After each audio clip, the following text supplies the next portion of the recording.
জুলাই জাতীয় সনদের ভিত্তিতে আগামী ফেব্রুয়ারিতে অবাধ, সুষ্ঠু, গ্রহণযোগ্য নির্বাচন এবং জনগণের ভোটের প্রতিষ্ঠার মাধ্যমে বাংলাদেশকে একটি ন্যায়ভিত্তিক ও জবাবদিহিমূলক গণতান্ত্রিক রাষ্ট্র গড়ে তোলার লক্ষ্যে বাংলাদেশ জামায়াত ইসলামীর পক্ষ থেকে আন্দোলনের ৫ দফা গণদাবি ঘোষণা করা হয়েছে।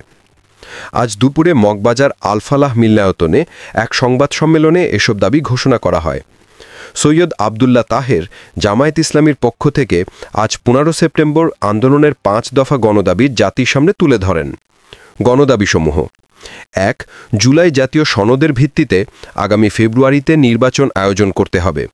২. আগামী জাতীয় নির্বাচনে সংসদের উভয় কক্ষে পিআর পদ্ধতি চালু করতে হবে। ৩. অবাধ, সুষ্ঠু ও গ্রহণযোগ্য নির্বাচনের লক্ষ্যে সবার জন্য লেভেল প্লেইং ফিল্ড নিশ্চিত করা। ৪. ফ্যাসিস্ট সরকারের সব জুলুম ও গণহত্যা, দুর্নীতির বিচার দৃশ্যমান করা। ৫. স্বৈরাচারের দোসর জাতীয় পার্টি ও ১৪ দলের কার্যক্রম নিষিদ্ধ করা। 24bangladesh.net